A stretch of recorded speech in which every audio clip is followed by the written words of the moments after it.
চালাচ্ছেন পছন্দের বাইক, লাগছে না তেল, গ্যাস কিংবা বৈদ্যুতিক ব্যাটারি। তাহলে ব্যাপারটা কেমন হবে ভাবছেন? এও কি সম্ভব? আরে হ্যাঁ, এমন অসম্ভবকে সম্ভব করে দেখিয়েছেন চলাফেরায় অক্ষম মাসুদ রানা। তিনি কোনো প্রযুক্তি বিশেষজ্ঞ কিংবা প্রকৌশলী না হয়েও এমন অভিনব আবিষ্কারে এলাকায় ভাসছেন প্রশংসার জোয়ারে। মাসুদ রানা রংপুরের উপশহর লাকিপাড়ার বাসিন্দা। 5 বছর আগে মোটরসাইকেল দুর্ঘটনায় হারিয়েছেন দুটি পা। পায়ে বসানো হয় রড। এত প্রতিবন্ধকতার পরও দমে থাকেননি তিনি। অচল হওয়া সত্ত্বেও ইচ্ছাশক্তি আর নিজের প্রচেষ্টায় যে অনেক কিছু করা সম্ভব তার যেন জ্বলন্ত উদাহরণ এ রানা। তেল, গ্যাস এবং বৈদ্যুতিক চার্জ ছাড়াই রংপুরের রাস্তায় মাইলের পর মাইল চলছে তার আবিষ্কারের কোয়াইট। অ্যাক্সিডেন্ট হওয়ার পরে এখনো অসুস্থ আছে।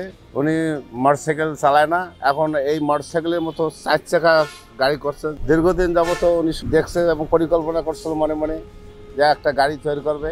তার শখের মোটরসাইকেলটি মডিফাই করে নিজস্ব প্রযুক্তিতে নিজের ডিজাইনে একটু একটু করে 15 মাসেই তৈরি করেন এ বাইক। দেখলে মনে হয় যেন বিদেশ থেকে আনা কোনো গাড়ি। আমাদের হাতে জিনিস রাস্তায় চলতেছে, অনেক ভালো লাগতেছে। ফুল কাজ করতে আমাদের প্রায় 14 মাস গেছে, ইনশাআল্লাহ সবকিছু সাকসেস। এখন প্রশ্ন, তেল, ব্যাটারি বা গ্যাস ছাড়া কিভাবে চলে বাইকটি? বলছি, এই বাইকটির চাকা চলার সঙ্গে সঙ্গে ডায়নামার মাধ্যমে বিদ্যুৎ উৎপাদন হয়ে স্বয়ংক্রিয়ভাবে চার্জ হবে ব্যাটারি।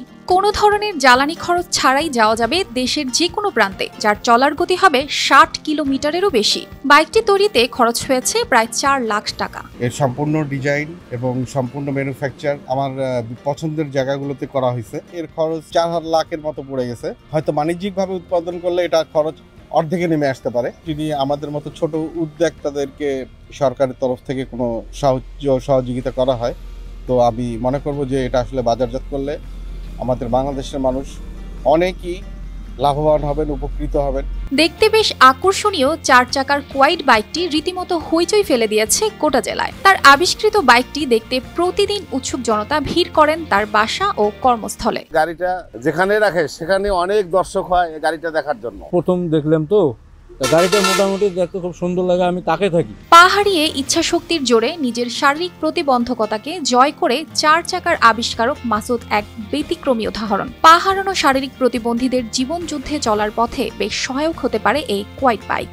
এটি বাণিজ্যিক উৎপাদনের অনুমতি পেলে পরিবেশ রক্ষার পাশাপাশি চাপ কমবে জ্বালানিতে। সরকারি কিংবা বেসরকারি সহায়তা পেলে ভবিষ্যতে বাণিজ্যিকভাবে উৎপাদন করতে আগ্রহী মাসুদ। News desk, RTV।